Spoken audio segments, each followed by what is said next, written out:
everyone अनि आज चाहिँ स्याटरडे अनि म चाहिँ घर जानुको लागि एकदम रेडी भएर यहाँ पेट्रोल पम्पमा गाडी पर्खिरहेको छु नु भनेपछि चाहिँ यति साह्रो एक्साइटमेन्ट हुन्छ अन्त बिहानै आज त 6 पनि नबजी उठेको अनि अहिले चाहिँ म यहाँनिर 6:30मै निस्केको तर गाडी चाहिँ आज अलिकति ढिलो भएछ सो तपाईँहरू हेर्दै जानुहोस् होला आज चाहिँ हामी धेरै दिनमा क्लियर घाम देख्दैछौँ यो चाहिँ रहेको छ मानेभन्ज्याङ बजार अनि आजको दिन एकदम रमाइलो छ अनि मैले चाहिँ सपिङ पनि गरेर यहाँ हाम्रो गाउँको अङ्कललाई पर्खिरहेको छु अङ्कलको स्कुटी छ त्यही कारण मलाई हिँड्नु भने अङ्कलले एकछिन 5 मिनट पर्खिनु भनेको छ so I am waiting uncle यहाँ माथि गुराँसको फुल देख्नु हुँदैछ गुराँस मजाले फुलिरहेको रहेछ सानो बोटमा पनि अब भने हामी यो बाटो ओह्रालो जानुपर्ने छ हेर्नुहोस् के गर्नु पर्खिनु कि हिँड्दै गर्नु भयो सायद म चाहिँ अब हिँड्दै गर्नुपर्छ होला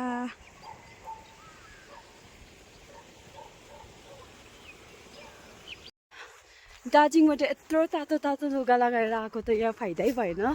यहाँ चाहिँ एकदम घाम लागेर घमाइलो भएको रहेछ प्लस हिँड्दाखेरि त एकदम तातो भयो अलरेडी तातो भइसकेको छ मलाई चाहिँ सो आजको दिन चाहिँ एकदम इन्ट्रेस्टिङ हुनेवाला रहेछ मेरो लागि चाहिँ म आज घरमा गएर आमालाई पुरा काम सघाउने छु है लाइक अब चाहिँ विकेन्डमा मात्रै घर आउनुपर्छ सो यस्तै छ anyways I am ready for new academic year मजाले काउने भइसक्यो हाम्रो बाटो यहाँमा त अलिकति राम्रो अलिकति हजुर हो नि यस्तो अफ रोडहरूमा तपाईँहरूले कस्तो कुदाएकै हो नि हौ हजुर हामीले त मान्छेले स्कुटी सिक्नु नि अरू बेला कस्तो बिजोक भइरहेको हुन्छ नि गाडीहरू नपाएर कोही बेला हो यस्तो बिहानै आउनुपर्छ कि अन्त भैया यस्तो उयो हुन्छ अन्त आँटै आउँदैन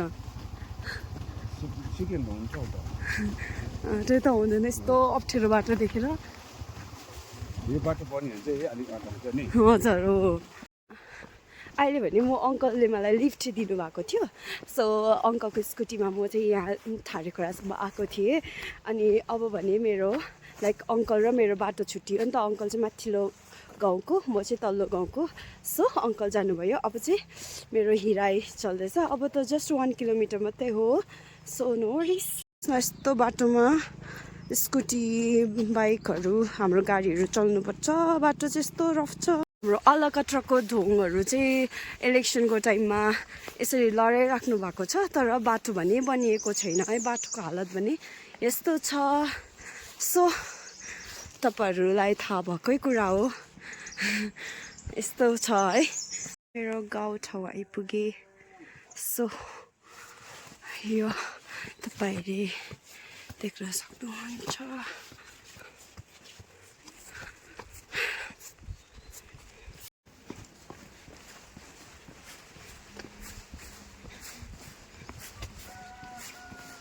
भने चाहिँ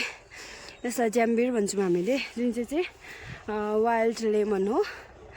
अनि यो पनि एकदम अमिलो बट अलिकति ठुलो साइजको हुने गर्दछ थाक्यो गरम भएर पसिना पसिना पनि भयो अब भने फाइनली म मेरो घर आइपुग्न आँटेको छु अहिले म सर्टकट आउँदैछु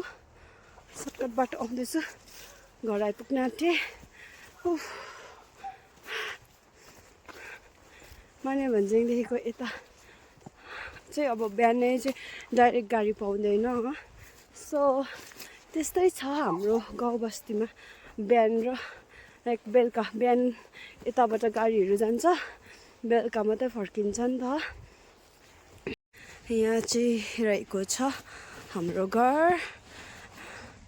यहाँनिर एकदम बारीहरू पनि देब्देले मकै रोप्नुको लागि रेडी पार्नु भएको छ आज चाहिँ दिन देखेर मलाई अचम्म खुसी लाग्यो कस्तो साह्रो चिसो थियो दार्जिलिङ चाहिँ यहाँ भने कति तातो अनि यहाँ भने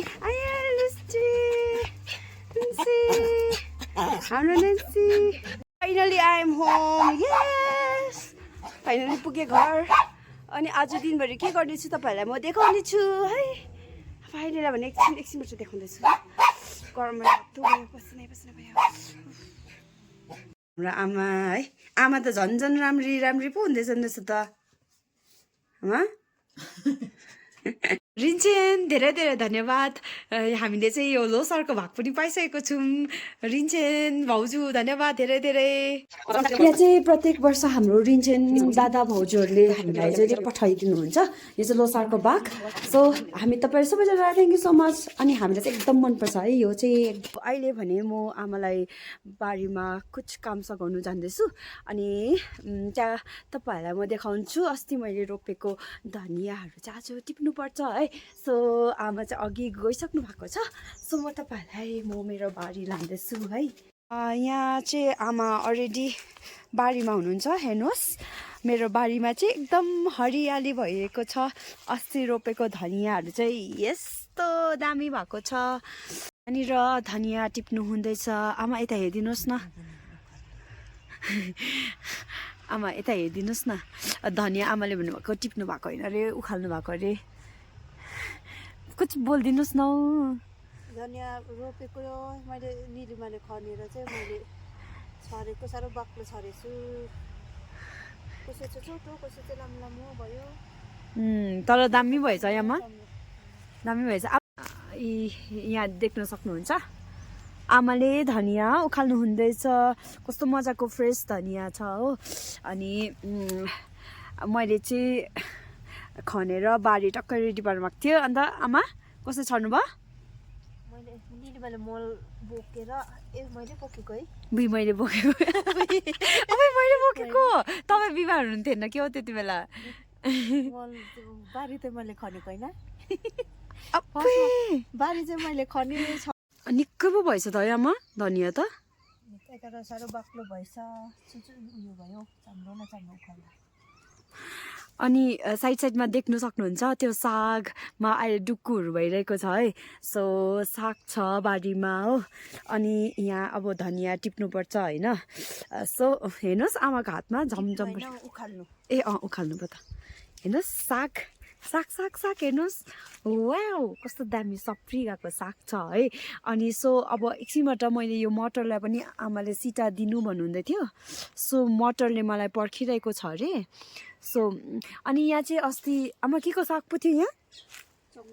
चङ्सुको साग पनि थियो त्यो चाहिँ अस्ति तपाईँहरूलाई म देखाउन सकिनँ कि भिडियोमा यो चाहिँ अस्ति हुर्किसकेको थियो सो मैले चाहिँ 1-2 बिटा बजार लगेँ त्यो भएर चाहिँ त्यकै सक्यो सो मिक्स्ड यहाँ अलिअलि पाल्की सागहरू छ यहाँनिर हेर्नुहोस् मटर पनि छ एकछिनबाट तपाईँलाई देखाउँदैछु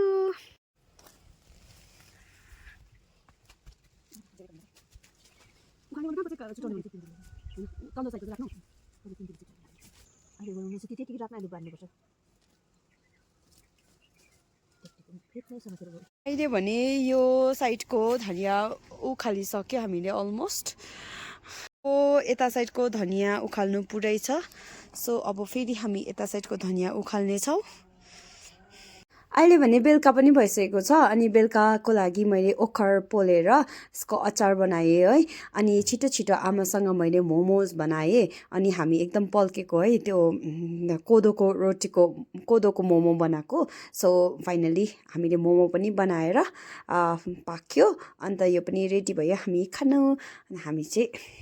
वी इन्जोयड आवर कोदोको मोमो हामी दुईजना चाहिँ मोमो कोदोको रोटीको फ्यान भने हाम्री आमा बिजी हुनुहुन्छ सोसियल मिडियामा स्क्रल गर्नुहुँदैछ सो यता हेर्नु न बिजी अनुहार